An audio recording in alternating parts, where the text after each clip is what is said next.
Hello বন্ধুরা, তো তোমরা সবাই কেমন আছো? আশা করি সবাই ভালো আছো। আমিও খুব ভালো আছি। আমার আরও একটি নতুন ভিডিওতে তোমাদের সবাইকে স্বাগত জানাই। তো দেখো, আমি আর মা এত ভোরবেলায় কোথায় যাচ্ছি, পুরো রাস্তা ফাঁকা। তখন বৃষ্টিও হচ্ছিল রাত থেকে, প্রায় রাস্তাটা ভেজা ভেজা ছিল। তারপর বৃষ্টির মধ্যে টোটো পাওয়া যায়নি, সেই জন্য আমাদের হেঁটে হেঁটেই যেতে হয়েছিল।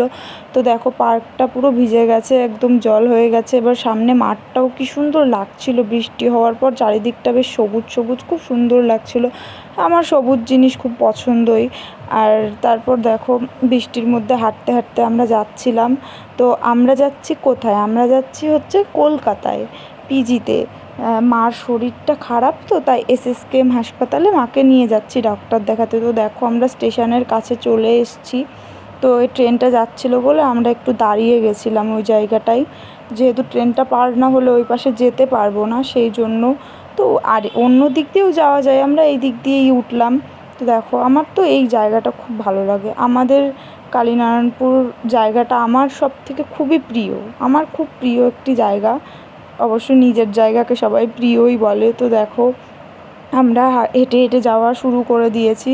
এবার রেল লাইনটা পার করে তারপর টিকিট কাটতে যেতে হবে। তো তোমরা দেখতে থাকো পুরো ভিডিওটা।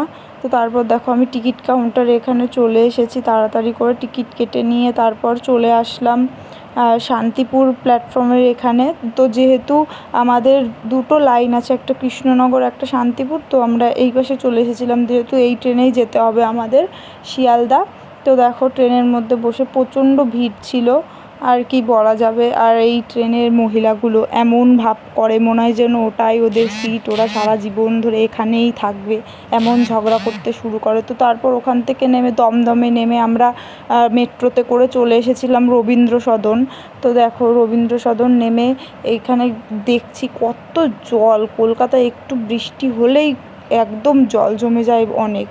তো দেখো, এই নোংরা জল পার করে আমাদের যেতে হবে, আর কি করার, এইটুকু তো হাঁটতেই হবে আমাদের। এইটুকু না হাঁটলে তো আর পৌঁছতে পারবো না। তো দেখো, আমরা হেঁটে পৌঁছাচ্ছি ওইখানে, আর এত জোরে বৃষ্টি নেমে গেছিলো, কি বলবো, পুরো ভিজে যাচ্ছিলাম। তবুও ভিডিও তো করতেই হবে, না করলে আর কি করা, ভিডিও না করলে তো আর হবে না। তো দেখো, এই হাসপাতালটা না অনেক বড় এরিয়া নিয়ে, প্রচুর বড় এরিয়া নিয়ে, আর প্রচুর মানুষ আসে এখানে প্রত্যেক দিন, অনেকে থাকেও, অনেকে হয়তো নামও শুনেছো, এসএসকেএম হাসপাতাল। তো দেখো, আমি এবার মার যেখানে ডাক্তার দেখাবে সেই ডিপার্টমেন্টে, সেখানে যাচ্ছি আমরা সবাই মিলে। তো দেখো, বৃষ্টির মধ্যে ভিজে যাচ্ছি বারে বারে, আর আমি ফোনটার ক্যামেরাটা মোছার জন্য বারবার হাত চলে যাচ্ছে সামনে, কি করব বৃষ্টিতে, আমরাও ভিজে যাচ্ছি, তো সাথে সাথে ফোনটাও ভিজে যাচ্ছে। তো তারপর আমি এই যে দাঁড়িয়ে আছি, মা ভেতরে গেছে ডাক্তার দেখা, তো আমাকে তো আর ঢুকতে দেবে না, তাই আমাকে বৃষ্টির মধ্যে ছাতা নিয়ে বাইরেই দাঁড়াতে হবে। তো দেখো, আমি একটু হাসপাতালটা ঘুরে দেখাচ্ছিলাম তোমাদের। তো মা তাড়াতাড়ি সুস্থ হলেই ভালো, মার শরীরটা অনেকই খারাপ, এত দূর নিয়ে এসেছি অনেকটা কষ্ট করে। তো দেখো, আমি বসে পড়লাম লাস্টে এক জায়গায়, কি করব, আর দাঁড়াতে পারছিলাম না, 1-2 ঘন্টা দাঁড়িয়ে দাঁড়িয়ে তারপর মার ডাক্তার দেখানো হলো। তারপর আমরা বেরিয়ে চলে আসলাম।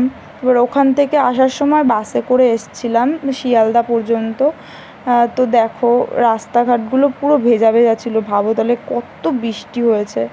অবশ্য যখন আমরা বাসে উঠেছিলাম তখন বৃষ্টিটা থেমেও গেছিলো। তো তারপর ওখান থেকে নেমে আমরা ট্রেনে বসে পড়েছিলাম। তো ট্রেনটা তখনও ছাড়েনি, তাই বসে একটু ভিডিও করে নিচ্ছিলাম। দেখো, ট্রেনটা এখন ফাঁকাই ছিল। তো তারপর মা নিয়ে আসলো এই মুড়ি মাখাটা, যেটা খেতে অনেক সুন্দরই ছিল।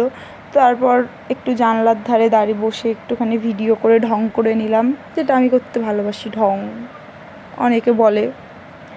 তো আমার মার আগের দিনে যে রিপোর্টগুলো দেখালাম ডাক্তারকে, তো ডাক্তার বললো যে 3 মাস ওষুধ খেতে হবে, তারপর আসতে। তো দেখো, আমি বাড়ি চলে এসেছি। আমার ভিডিওটা যদি তোমাদের ভালো লাগে, অবশ্যই লাইক, কমেন্ট, শেয়ার করে দিও, আর সাবস্ক্রাইব করে দিও আমার চ্যানেলটা। Thank you.